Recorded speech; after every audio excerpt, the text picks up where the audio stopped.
You know the story of when there was a woman that had committed adultery, and people had rocks in their hands. They were getting ready to stone her. Jesus stopped everybody and said, wait. Let the person who is without sin throw the first stone. And nobody could throw the stone. And also Bilva Mangala and the prostitute, Chintamani. He swam across the river in flood conditions and hung on to a corpse floating down the river to keep from drowning, and he got to the other side. I mean, she said, you know what? If you were even partially as desirous of meeting and knowing God as you are to come to see me, then you would be perfect in your life.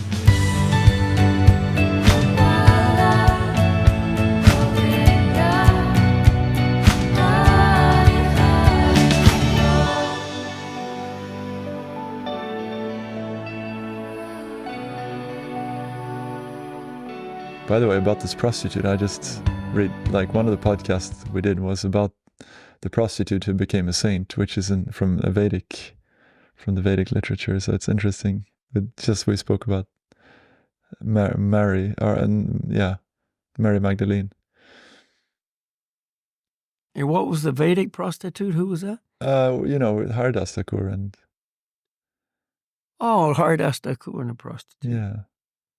And also Bilva Mangala and the prostitute, Chintamani. Oh? Oh, yeah, that's true. I remember that. Yeah, and he was so devoted to her. And he swam across the river in flood conditions and hung on to a corpse floating down the river to keep from drowning, and he got to the other side. I mean, yeah. Yeah, I remember. Wow, that could be something to talk about, maybe. I guess, did we mention that story? I mean, anyway, I remember you talking about that story about Mary Magdalene, the prostitute from the Bible, and how merciful Jesus is, and how he didn't just like tell her to go away, or he showed mercy upon her. She was what they would call sinful, but she was simple at heart, and she was, I mean, it's like he didn't show that mercy to the Pharisees who in the temple that were, just like selling things in the temple and making it into a marketplace instead of a place of worship. He wasn't that happy with them, like so-called religious people who are in the guise of religion, materialists, and so that's what I was thinking. It's just like such a stark difference between her. She was simple. She didn't pretend to be, something religious. As long as as far as I remember. So maybe yeah. And like the devotee of the Lord is always merciful. Yeah. And so because she was, repentant, or knew she was even ashamed to tell him really her past. Oh, yeah. But he already knew because of his, vision, that he understood who she was and what she'd done. So anyway, he forgave her. Yeah. Yeah. All your sins are forgiven, but now go and sin no more. See? And that's always the instruction. Okay, you're forgiven for this, but that doesn't mean you just keep doing what you're doing and you'll be forgiven again later. Like it's just take a bath and then go get dirty, and take a bath and go get dirty. Yeah. Mm-hmm. Go and sin no more. And so that's what she did. I mean, she took that to heart and became a great devotee of Jesus. Yeah. And there's many accounts in different scriptures about the prostitutes, in one way or another. Yeah. 'Cause that profession is obviously, as they describe it, the oldest profession. But at the same time, it's, takes you in a place you don't need to go, Oh. But another thing in the Bible that I just thought of was, you know the story of when there was a woman that had committed adultery and she was, caught, Oh, oh and yeah, in the public square, yeah. the punishment for an adulterer at that time was to stone them to death. Oh, And so she was there, and they were going, all the village people were around, and yeah. that's how they did it. And they just stoned them to death with rocks. Jeez. And Jesus just came at that exact time. And what is going on? What's happening? And she's an adulterer. She committed adultery, and people had rocks in their hands. They were getting ready to stone her. But And Jesus says, but adultery, just is that like being unfaithful, or just for someone who's not? Yeah. She had sex with another man other than her husband. Oh, okay, right. Thanks. That's adultery. Thanks. One of the 10 Commandments, thou shalt not commit adultery. Oh, that's what it means. From the way back, from Moses on the Mount. Yeah. Anyway, it's one of the 10 Commandments. Okay. So, anyway, Jesus stopped everybody and said, wait. Let the person who has never sinned throw the first stone. No, let the person who is without sin throw the first stone. And nobody could throw the stone. And so he saved the lady. And again, told her, same story. So oh, wow. there's various accounts. But one story from the Vedas that comes to mind is there was an aristocratic Brahmin. And Brahmins are the priestly class of the Vedic society. And they're trained, according to the rules and regulations and conduct of the Vedas. They're very well educated and so on. But, of course, it doesn't mean that they all follow the rules and regulations. So there was this one such Brahmin. His name was Bilva Mangala Thakur. And at that time, he was just Bilva Mangala. And so he somehow became involved with a prostitute named Chintamani. He lived on one side of this river, and she lived on the other side of the river. And every night he would cross this river by boat and go to her for his pleasure. But one night there was a raging storm and the boats were not running. He comes to the boatman and the boatman says, no, we don't work tonight. This river is too wild. Mm-hmm. And so he was so desperate and so, desirous of meeting his lover that he jumped in the river and began to swim across, and he was almost drowning, and a corpse came floating by, and he grabbed onto this corpse to keep from drowning and somehow got across the river. And he goes up to Chintamani's house, and there's a wall. Her house was walled in. And he knocks on the door. It's raging storm, wind blowing, raining. And she doesn't even hear him, and he keeps pounding on the door. She doesn't hear him. Nobody comes to the door. He climbs over the wall, which was very difficult, drops down the other side, goes up to the door to the house, and knocks on the door. And she opens the door, and she couldn't believe it. Here he is completely wet. He's got his aristocratic clothes on. Oh, he's not looking so aristocratic right now. I mean, he's completely wet. He'd almost drowned. It's a raging storm. And she said, "What are you doing here?" He said, "I had to come to see you." She invited him in, and gave him some warm clothes. And he's sitting there, and she looked at him, and she said, "You know what? If you were even partially as desirous of meeting and knowing God as you are to come to see me, then you would be perfect in your life. Your life would become perfect." And it woke him up. And he goes, wow. And so he left. And he began to contemplate what she had said. And he realized that she was 100% right. And so he decided that's what he was going to do with his life, that he would waste in his life.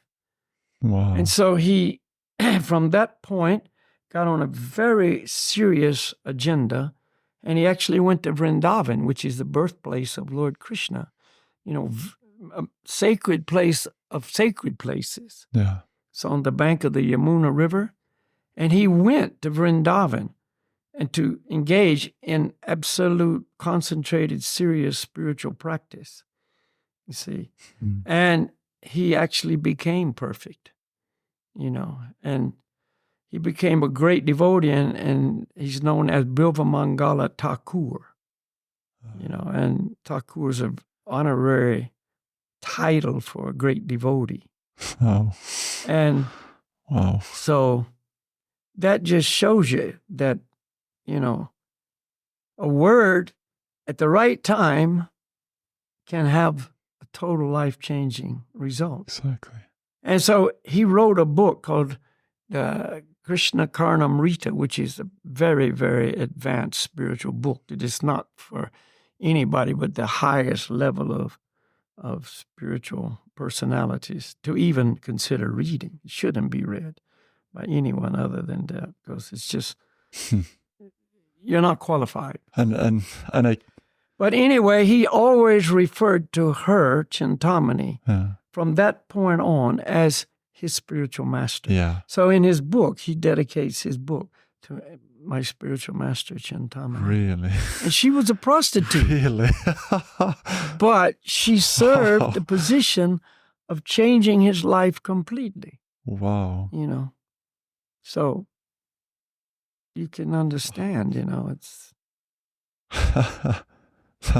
it's a word to understand that what we need is to change our life, and whatever it takes is what it takes. And wherever it comes from. I mean, she wasn't. And he was so serious and great devotee of Krishna that Krishna actually came to him in Vrindavan.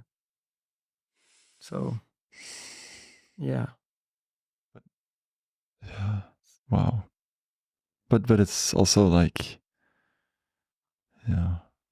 the lessons that you need and the things that you need to move forward in your life doesn't always come from the source or the place where you think that they come. I mean, help comes in most mysterious ways, and it's like the story of the man on the house who was like almost drowning because there was a flood, and the flood was coming up, and he was praying to God for help, and God was sending help in different ways, but he didn't think that was, God sent a boat to him, and he didn't want to accept it because he didn't see that as, he was waiting for a miracle, something like God to come down from the sky and save him or something. But he just rejected all help, waiting for that, what he thought was the help to come, and it never did, and eventually he drowned. That's what I remember, at least.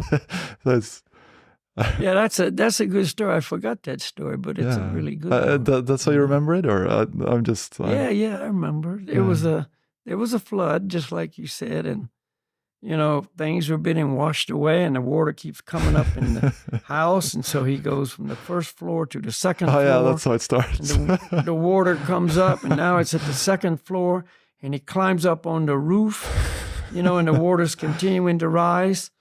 And a guy goes by in a boat, and he says, "Hey," and the guy on the roof is praying to God, "God, please help me, please help me, save me." Yeah.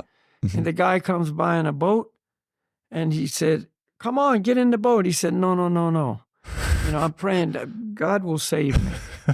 And so, the water continues to rise, and another boat comes by.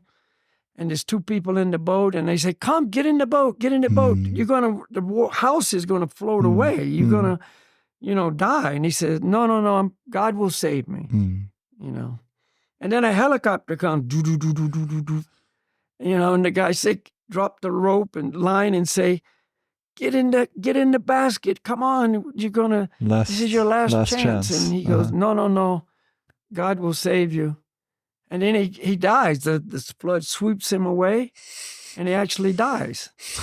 And he goes up to heaven, and he meets God, and he says, God, what happened? You always told me you would be with me, you would save me. I was there calling for your help. You never came to help me. Why didn't you help me? Yeah. And God says, what do you want me to do? I sent you a boat. I sent you another boat. I sent you a helicopter. What do you want me to do? Yeah.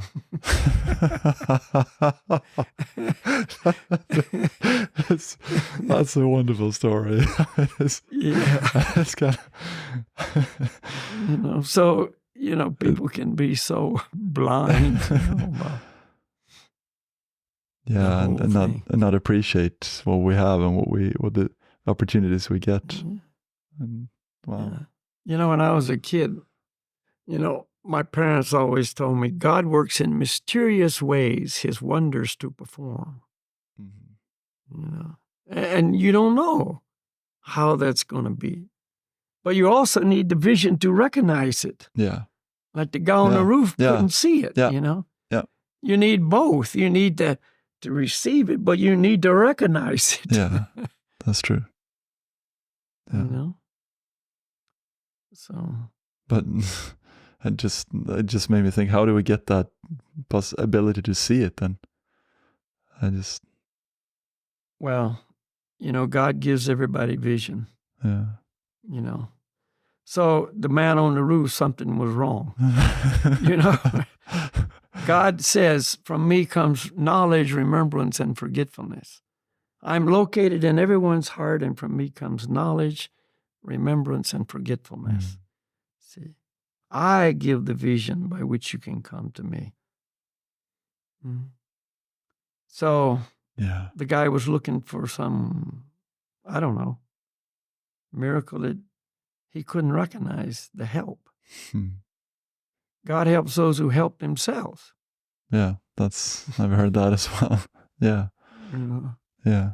And it's soothing to know that and to hear that, because it's like he's there, he's trying to help you wherever you are. It's just maybe you don't appreciate or see that helping hand, or when things are tough. I remember you told me a story. This was like last year, maybe, or could be 2 years ago, of that little, was it an island or a really isolated area up there in Tromsø? And there was a guy clearing the driveway. It was a big snow. And he was clearing the driveway with a tractor, and he just felt like something's wrong, and he got out of there, and he told people, don't go in there. Yeah. And I think some people were in the house. I can't remember exact details, but anyway, an avalanche right after this guy got the message. Yeah. From the wind. Exactly. Yes. Now I remember. This is a danger zone. Get out of here. Yes. And he left, and he told other people, don't go there. This is not place to go. Yeah. And an avalanche did come down and swept the house into the water. Yes, exactly. With a herd of horses also. Sheep. No, goats, I think, or goats or something. Yeah. Herd of animals. Yeah. It could have been goats. Yeah. Into the water. And there was 2 people in the house that died or something. Yeah. Is that right? Yeah. Mm-hmm. Yeah. So. That's true. He got the message. The guy on the tractor got the message. Yeah. And he listened. He got the message, and he was listened. He didn't go, not going to happen. No worries. I'm in the tractor. I know it's safe here. I mean, the guys in the house are probably feeling quite safe as well. Yeah, I'm in the house, and the goats, they were just goats. Whatever. Yeah, it was... So, when you get the message, you should listen. And the messages in these scriptures are just straight up, direct messages. And we should just take it and try to apply it, or try to see it. Yeah. Like Bilva Mangala Thakur. I mean, there was a message there, and he took it. Yeah. And so he overcame, that message made it so he came his passion. Yeah, You know, exactly. he went from the mode of passion to the mode of goodness and ultimately to pure goodness. Yeah. Yeah. But then it's also this like, so, you know, the determination is a good thing. Like, you know, I mean, you can say that was a really bad thing. Like, he was really passionate for a prostitute, you know, but at least like he had this drive, he had this passion, and he could turn it to spiritual direction. So if you just like turn that energy, that passion to in a different direction, your life will be perfect. You know, it's right. so he redirected wonderful. That Redirected. that determination. So thank you for. And it also brings up the idea of the Vedic definition of intelligence. Mm-hmm. You know, and we always talk about, I mean, we don't, you know, in general, intelligence is a big thing. And what is your IQ? And you take your IQ test. Yeah. They're on the internet now. It just comes flashing up. You know, take this test and see if your IQ is 140 or whatever. Mm-hmm. But according to the Vedas, intelligence is the ability to put things in their proper perspective, or to see things in their proper perspective. So, wow. Bilva Mangala Thakur had the intelligence to put what Chintamani said and woke him up, put everything in his proper perspective. Yeah. And so it changed his life, and he became a pure, absolute, pure lover of Krishna. He achieved the highest level of perfection. So he was an intelligent person. Yeah. You see. Yeah. And this artificial intelligence stuff, I mean, obviously, you know, that's bogue. I mean, the name is bogue. That's very true. Artificial intelligence, you know. And it will never put things in the proper perspective, because It'll never take you back home, and the robot will never go back home to Krishna either. No. Because he's not from there. Exactly. Oh, but that's another story. Yeah. Oh, thank you for sharing that story. That's Yeah. I needed to hear that. We have a question also. Maybe we can. Yeah, we better, because time is moving. Yeah. But one thing brings up another thing, and you're just wanting to talk. That's right. Yeah. Oh. It's amazing what's in your mind, you know. Yeah, yeah. And what can trigger it. Just something can trigger it. Sometimes it's a good thing, but some things are so dark, man. Where did that come from, man? That's true. Something from so long That's ago, true. you know. And it's just like, wow. But I mean, yeah, jeez. But the mind is with us also from previous lives, isn't it? So. Yeah, so you don't know stuff comes up. No. I mean, stuff that comes up, you know it from this life because you remember that incident. Yeah, yeah. But other stuff from a previous life, you wouldn't recognize it as something you personally might have done. Exactly. But it's still some. Exactly. It's there somehow, like stored in your. Dark, evil, dirty stuff. Now, here's the question. I received this in an email. Very nice person who wrote me. I'll just read what he asked. He said, I often find myself chanting in my mind when I'm riding the bus, out for a walk, or doing other quiet activities. I'm wondering if chanting silently to yourself has the same quality as chanting out loud.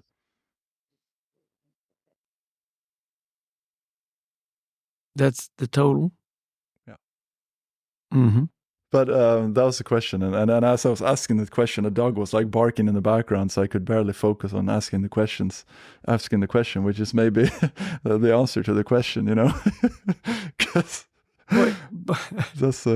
But you know, dogs in the background, things like that, to me adds like real flavor to the video, really. You know, because it's real time, you know, it's like you're not in some isolated, perfect conditioned place. No. It's like that's true. it's really a dog, and he's barking, and that's real home life, and that's the world. That's the world, exactly. Dogs barking, Yeah. things distracting you. Yeah. Anyway, the answer to the question is, number one, thank you for the question, whoever the listener may be or viewer.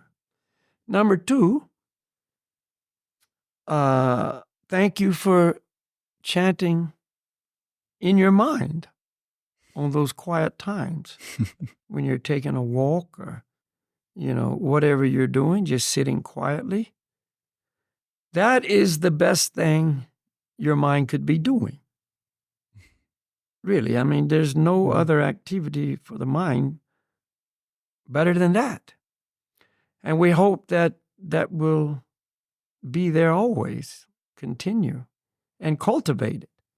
And the way you cultivate it is to hear a lot of chanting and to take part in a lot of chanting, because it gets stuck in your mind. I mean, our minds are just like that.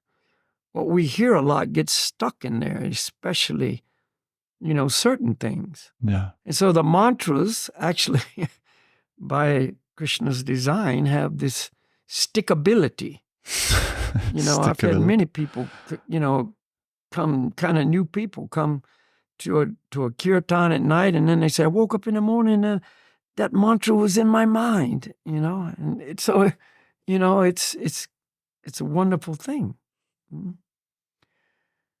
Now, there's the question, is this of the same quality? Yes, the quality is dependent on the sincerity of the chanter. That's really what makes the quality one way or another way. The mantras are absolute, but the quality of the chanter will determine the quality of the effect the mantra has on you. And that's why, we're told not to hear the mantras chanted by an impersonalist, which is a person who doesn't accept God as an actual person, but actually thinks God is a non-person, God is energy, God is the light, or they are God, or whatever they think. That's an atheistic concept. And so therefore, we're told directly, do not hear the chanting from these people, because it's contaminated with their impersonalist, atheistic viewpoint. And the example is sometimes given of, milk is pure, but lips kissed or touched by the lips of a serpent becomes poisonous. So anyway, the point is, the quality can be absolutely pure when you're chanting it in the mind. Is it the same as chanting out loud? Yes and no. Yes, it's purifying, just like if you were chanting out loud. But we're advised to chant out loud, especially when we're doing our japa meditation, which is chanting the Maha Mantra on beads. We're told to do that out loud for two reasons. Number one, we're trying to keep the mind focused on the mantra. And therefore, when I'm chanting out loud, it's easier for me to keep the mind on the sound because I'm hearing it. I'm hearing it and chanting it simultaneously, and it's easy to keep the mind focused. If I'm chanting in my mind, it's more easy for the mind to wander around, just drift off over here.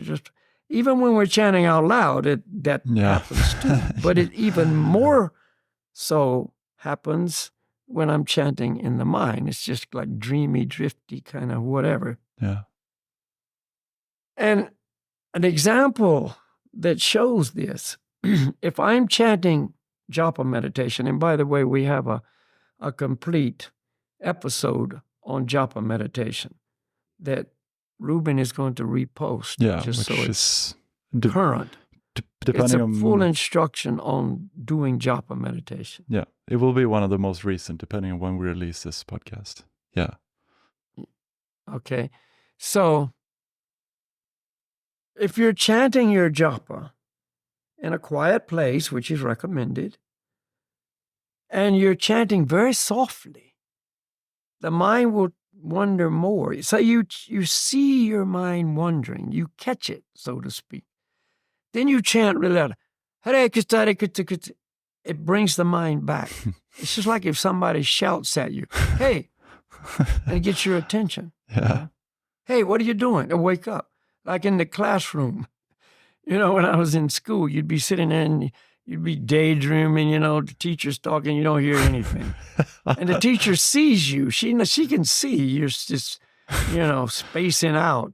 She goes, hey, Johnny, what are you, listen. And, wow, brings you back, right? So it's the same kind of concept, So that's why we're told to chant out loud and chant out loud so you can clearly hear the mantra. Mm-hmm. Not just, but kind of strong. Yeah. Okay, that's one reason. Another reason, when we chant out loud, that transcendental sound goes into the atmosphere.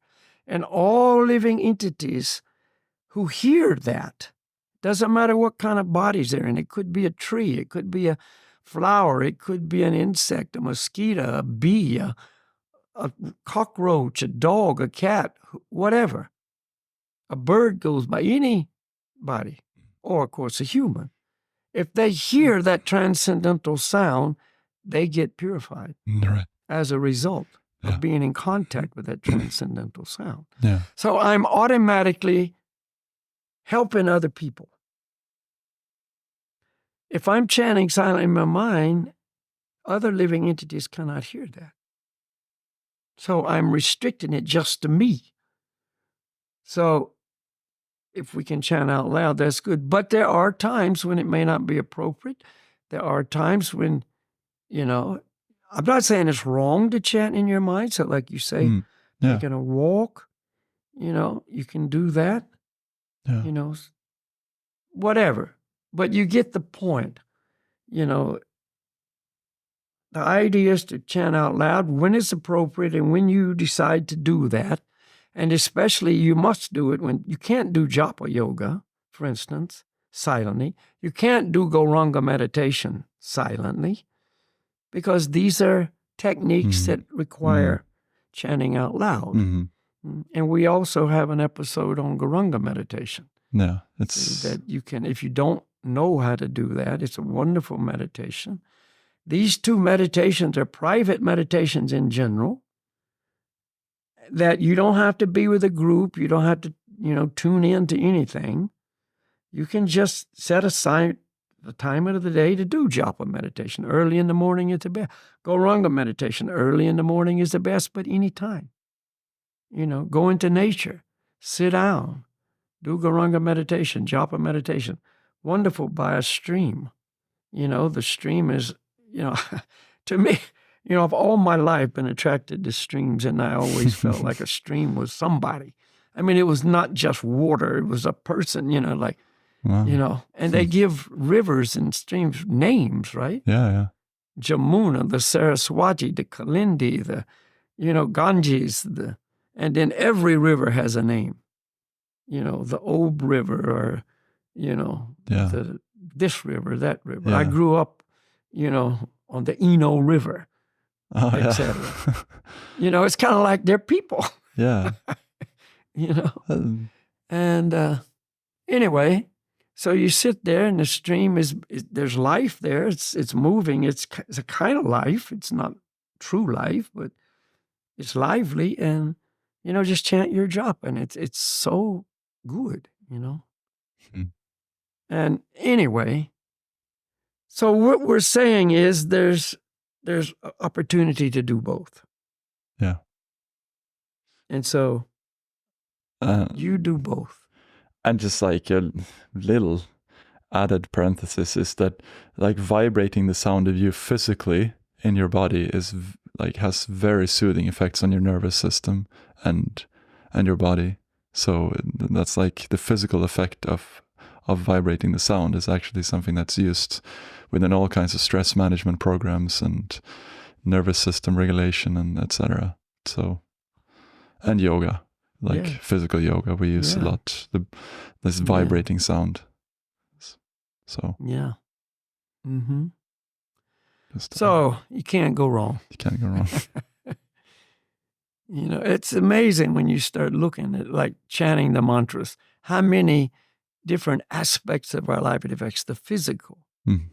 just like you were describing, the mental, you know, the whole Totally. neurological system Totally. and so on. Totally. Yeah. You know, the soul, ourselves, you know, the spirit souls that we are, the purifying benefit, you know, and the other living entities, you know, regardless of the species, you see, and et cetera, et cetera. I mean, Mm. in one simple activity, you're covering so many bases. Exactly. So why not do it? This is my question. You're always, yeah. I know that you're wondering. Why is it so hard to convince people to do it? Because It's like I don't know. Things might change. you're asking, yeah, you're asking them to just do something incredibly hard and difficult and painful and, you know, tragic and bad results, and you might die. You know, they probably do it that first. You know, Yeah. I don't know. It's just strange. You know. So anyway, we better chant the holy names. Yeah. Yeah. I just got a feedback that the last episode we released on the nature of, I think I call it the nature of God or something like that, the true nature of God, the real nature of God. He was really, really thankful to it and said it was really, really good. Wishing us a good day. Oh. Says Haribol. Yeah, tell him Haribo back. Tell him he's on the podcast unknowingly. Exactly. I'll tell him. Thanks for joining. You are a guest for the day. You and the previous question. Exactly. Oh, Haribol. What's the names? Do they send in their names with those questions? You got their names, right? Yeah, I do. So what was the name of the first? The first person? one was Darren L'Esperance. Darren Haribo. And the second one is Antonio. Antonio. Namaste, Haribo. All right. And the name now is Goranga Nitai Go.